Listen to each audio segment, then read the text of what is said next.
मैं आईन के नाम के ऊपर, कायदे आजम के नाम के ऊपर, बेटी के नाम पे ऊपर दरखास्त करता हूं कि सुप्रीम कोर्ट नोटिस लीजिए, आपकी बेटियां 5 महीने से जमानत के इंतजार में बैठी हुई हैं और आप किस इंतजार में बैठे हुए हैं?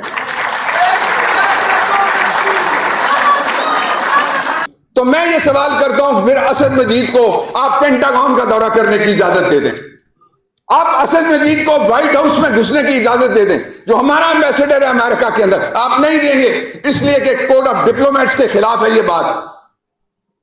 तो कहां का दस्तूर, कहां की खुद मुख्तारी, कहां की खुददारी, कहां की आजादी? इस पर भी पेश करना चाहता हूं कि इन्होंने एक दुरुस्त रास्ते का इंतखाब किया, एक सही जगह पे खड़े हुए, बार को डीपोलिटिसाइज किया और कॉन्स्टिट्यूशनलाइज किया। ये एक ऐसा इदारा था जिसमें इस बुनियादी कीमियाई तब्दीली की जरूरत थी, इसलिए ये आपका हक था कि मैं ये 2 बातें आपके लिए कहूं।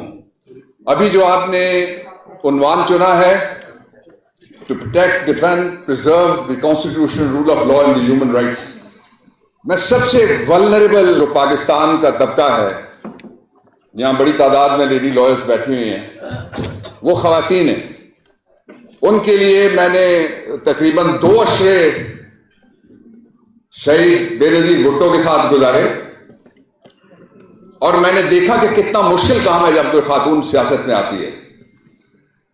इस वक्त पाकिस्तान के सबसे बड़े सूबे में, एशिया के अंदर सबसे बड़ी तादाद में जो सियासी पॉलिटिकल प्रिजनर्स हैं, प्रिजनर्स ऑफ कॉन्शियंस हैं, वो खवातीन हैं। और अलमिया देखिए, सितम देखिए, कर्ब देखिए, अलम देखिए, गुस्सा नहीं तो रंज देखिए कि 5 महीने से पोस्ट अरेस्ट बेल एप्लीकेशन हमारा सबसे बड़े सूबे का हाई कोर्ट डिसाइड करने में कामयाब नहीं हो सका।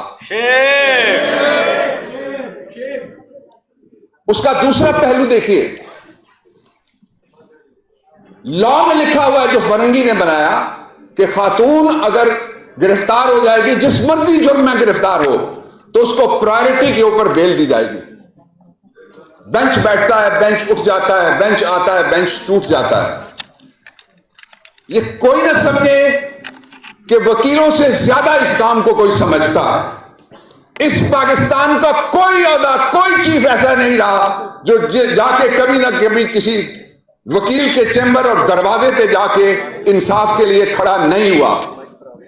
कोई महकमा नहीं बचता जो आपके दरवाजे पे नहीं आता।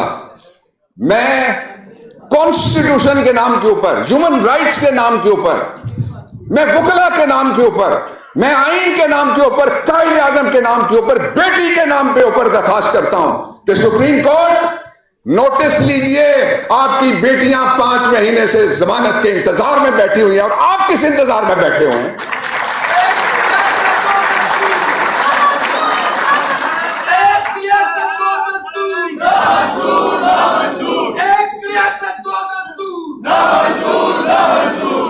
दूसरा, आजकल बात होती है, कुछ दिन पहले तौफीक आसिफ मेरे पास आए कि मैंने कभी ये नहीं देखा, लोग कहते हैं मैंने कभी इतनी महंगाई नहीं देखी, लोग कहते हैं मैंने कभी बिजली इतनी महंगी नहीं देखी, लोग कहते हैं डॉलर कभी इतना महंगा नहीं देखा, लोग कहते हैं मैंने स्मगलिंग कभी इतनी महंगी नहीं देखी। मैं ये कहना चाहता हूं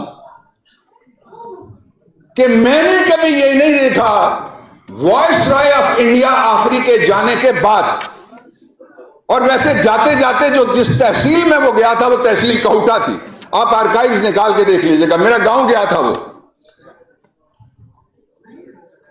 दिस इज 1947, रॉयट्स हुए। ये एक और वायसराय साहब हैं जो इलेक्शन कमीशन जाते हैं, जो पुलिस लाइन्स जाते हैं, जो बड़े बड़े इदारों के पास जाते हैं। हमें क्या मैसेज दिया जा रहा है? यह मैसेज है कि एब्सोल्युटली नॉट कहने वाले के बाद जो अगला आएगा उसको लाने की तैयारी पाकिस्तान के जो अल्टीमेट सॉवरन है, इलेक्टोरेट उसके हाथ में नहीं है, किसी गैर मुल्की ताकत के हाथ में। ये मैसेज है। और अगर ये मैसेज नहीं है तो मैं ये सवाल करता हूं, फिर असद मजीद को आप पेंटागन का दौरा करने की इजाजत दे दें।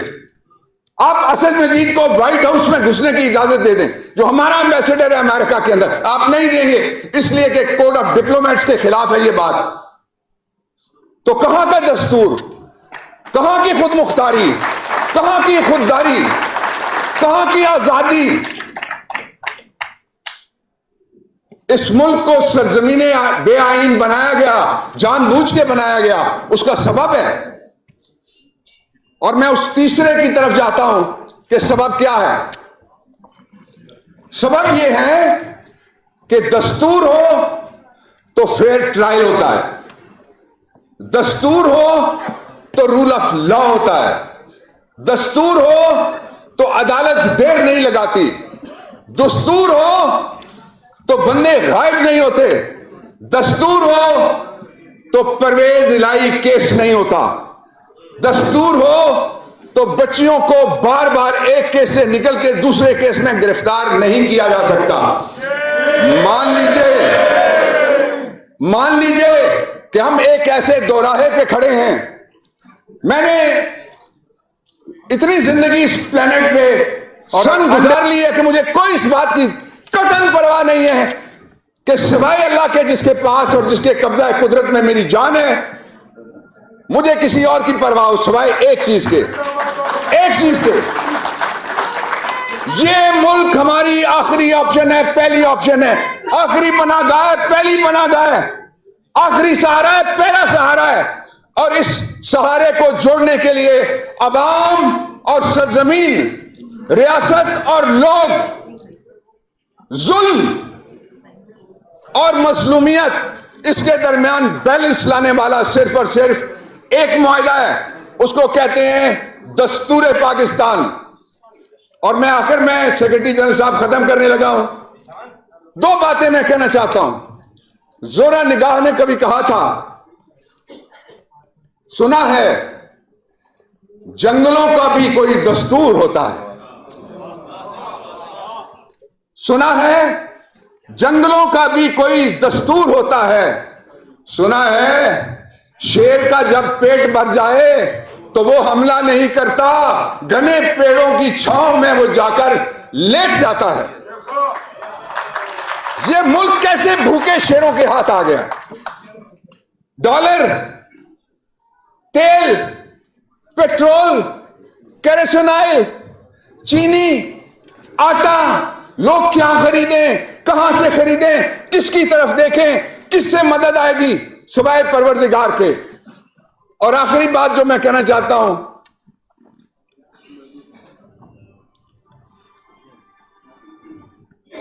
टू प्रिजर्व द कॉन्स्टिट्यूशन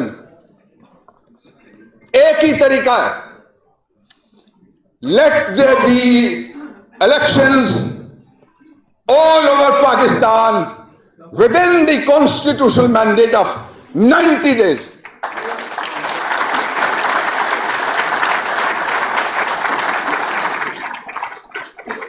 और किसी ने क्या खूब बताया मुझे, कहता है पाकिस्तान का नक्शा 3 लाइनों में बयान किया जा सकता है। आज का नए पाकिस्तान का नक्शा जिसमें दस्तूर मजबूर मखूर गायब है।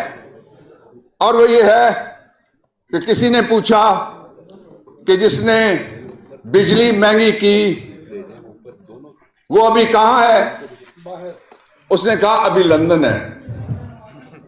उसने कहा जिसने पाकिस्तान में दहशतगर्दी की वो कौन है? उसने कहा अभी अंदर है।